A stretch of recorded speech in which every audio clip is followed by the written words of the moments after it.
This is a presentation of the Sports Source Digital Network, presented by Hearthside Bank.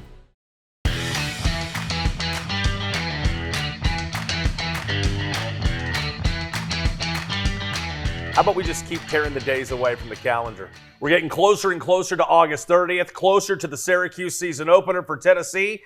And the focus today, we'll continue to look at Tim Banks' defensive side of the ball. The whole unit. You know the guys. We don't got to waste time on the Chucks and the Tylers. You want numbers. You want conversation. We welcome you inside action here on the Sports Source Digital Network. Can they do it again? That's a question that keeps being asked.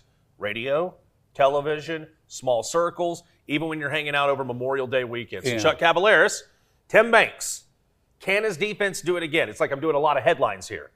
Before we get into 25, what about 24? Fantastic showing.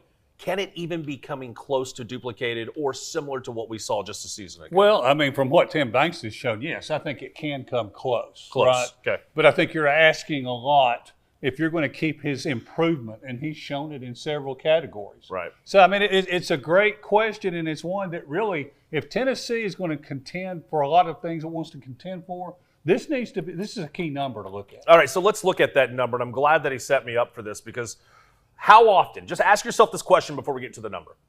How often have you, your dad, your brothers, your best friends, whoever, when you talk Tennessee football, how often did you bring up poor pass defense? Oh, there they go, another big pass play. That's secondary. I mean, Willie Martinez actually wasn't that bad last year. To an extent, shout to John Pennington on some of these numbers.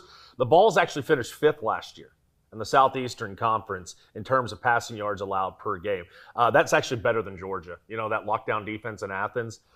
That number, as Chuck brought up, was 189.3. So they averaged just a little under 190 yards allowed per game last year. And that was with an All-American in Jermon McCoy. So my question I'm going to ask you right now, I'm going to set the passing yards, and I want to know whether you would go over or under a mark. So usually I set it. I want to ask this question. If we know that the number last year was 189.3, but 221 back in 2023, for the sake of this question and this question only, I want you to set the number, and I will tell you if they should go over or under. I want to flop it a little bit based on what we used to do. Go ahead. 196.5. Where did you? Okay, you just grab that. You got to show me your work a little bit, like we're back in elementary I think it's school. going to have to go up some. I think with what you've lost with James Pierce, what you don't know about McCoy at the corner, he was a lockdown corner. That was an ACL injury in January. Mm-hmm. How soon is he going to be back to 100%, or can he get back to 100%? Mm-hmm. It's 3 levels, Tyler. It's not just one particular. I think it has to go up some, just based on what they lost. And James Pierce, don't forget about the pass rush he gave. I'm really glad that you broke it down the way that you did because, look, even though I talked about Willie Martinez in the setup of this question, it's just more than the secondary. Are your linebackers at the second level being able to get a late pass rush? Oh, shocker, Tim Banks who likes to blitz. Can they get to the quarterback? You've got yourself a defensive line, as you already pointed out, that lost James Pierce, that replaces Omar Norman-Lott, who's on his way to Kansas City in the AFC West. I'm with you. I think you're going to see this tick up. I like the number. And I like that it's going to go up. Here are my questions. And I want you to know, and I want you to stop me if you want to dive in a little deeper on any of these questions. You're not a doctor. You're not wearing a lab coat. I don't see a stethoscope around your neck. How long is Jermon McCoy going to be out? Well, we don't know. Like I said, it was January. How many times have we heard with a running back that it takes a year, 12 months to fully recover? He's not Adrian Peterson, freak of an athlete. Right. So, but a year. I don't know if you'll even see him in August much. I wouldn't. So, that's one of the big wild cards, right? And then you're going to be moving Boo Carter back there somewhere as a playmaker. So, there's just several things. You don't have Will Brooks back there. That's another good point. Don't forget about that. I was getting ready to bring up the Ricky Gibson standpoint. And here's the thing. I think this topic, because of the position of secondary alone, it's going to be a little extra sensitive for a couple of reasons. Ricky Gibson did what he did to be able to get more NIL money.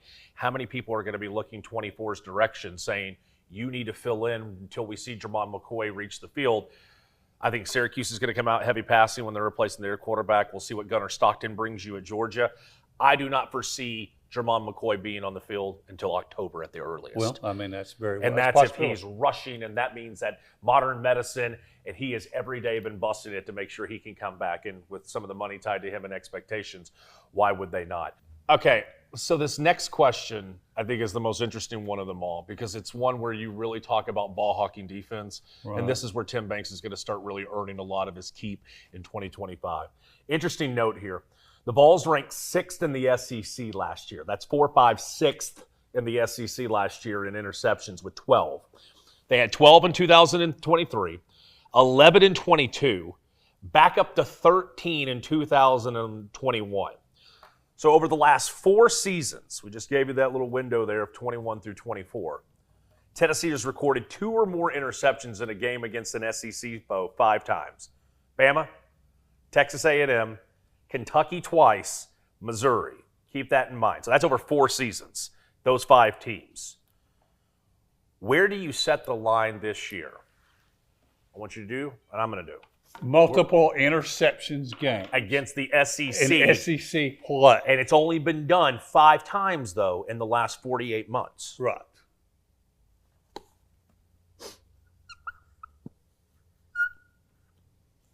One and a half. So the question you got to ask yourself, does Tennessee hit the lottery more than once this year? Right. And who are they likely to be? Right. Okay, so let's play this game. We both have the same number. Who's the most likely opponent? Where do you see Tennessee just go, our ball, multiple times? You know, it's a good question again. There's one that comes to mind, and I think we're on the same Wi-Fi router. Do you? Air raid? Yes. Oklahoma. New And quarterback. Neyland. New quarterback moving over. Yeah. Yes. Is Brent Venables going to allow this new offense to go out there and just be the new offense? Or is he going to do what he balanced play to protect my defense? Well, I'll tell you what, it's funny you say that. I read a preseason, kind of looking ahead. Right. They acted like he called the offensive plays, like he was the play caller in this story. And I'm like, no, he's the defensive guy. Narrator. That didn't happen. So, no, That I didn't mean, happen. I think it will be a game at home in SEC play. Could it be Arkansas? Will they put the ball up that much? I mean, you don't think it'd be Georgia necessarily?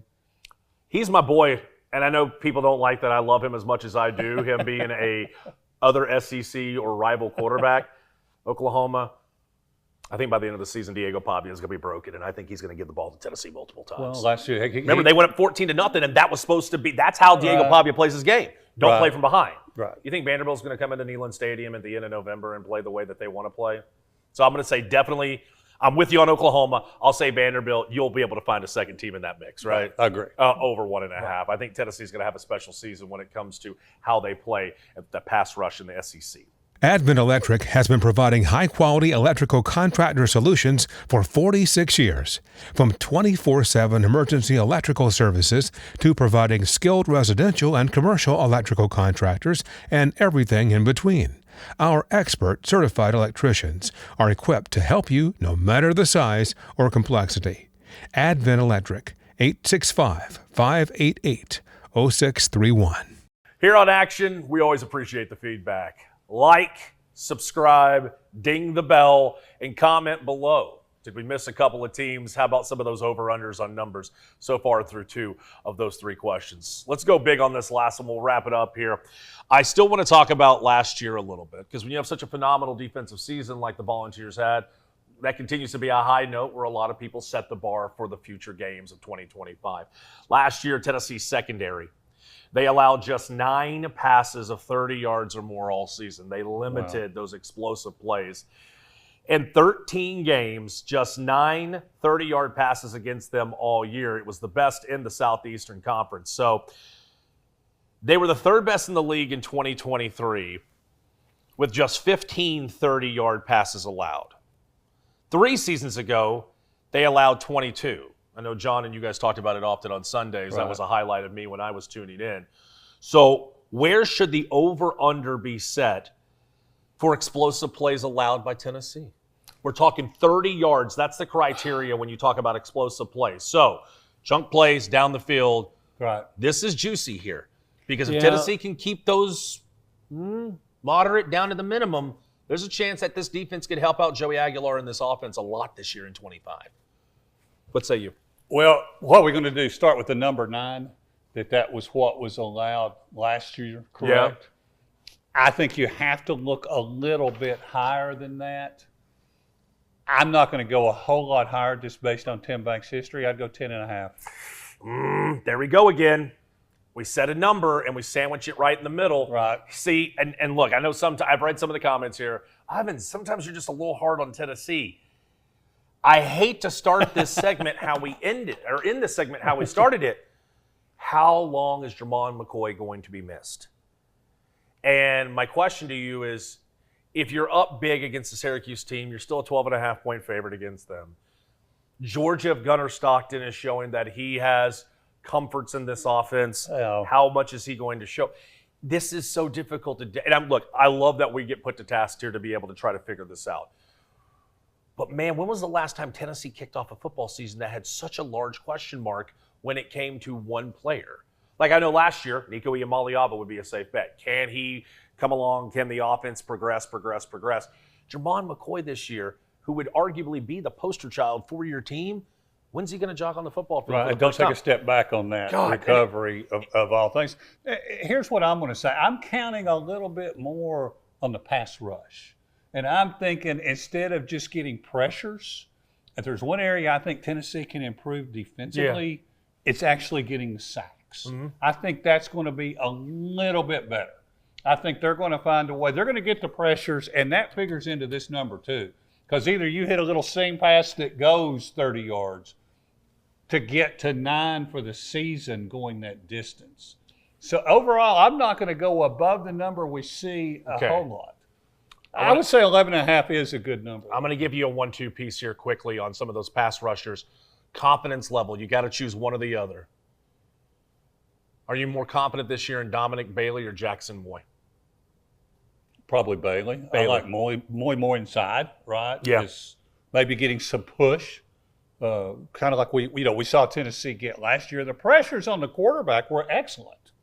It was just the sacks weren't quite the big number you need in some of these games. Answer this in the comment section below. Who are you more confident in this year, Joshua Josephs or Bryson Eason? Joshua Josephs.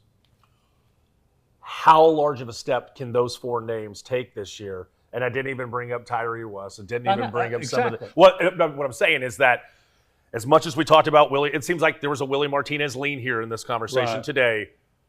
Rodney Gardner's defensive line has got to play as large of a role for some of these numbers to be hit well below. So essentially what you're asking yourself when listening to Chuck and myself, how much confidence do you have in one of Rodney Gardner, how much of in Rodney Gardner's defensive line, how much confidence do you have for them to be able to slow down a lot of these large explosive plays? It's Chuck Cavaleris and Tyler Ivins. The countdown continues to August 30th and Tennessee versus Syracuse. Stay with us right here on the Sports Source Digital Network. This is Action.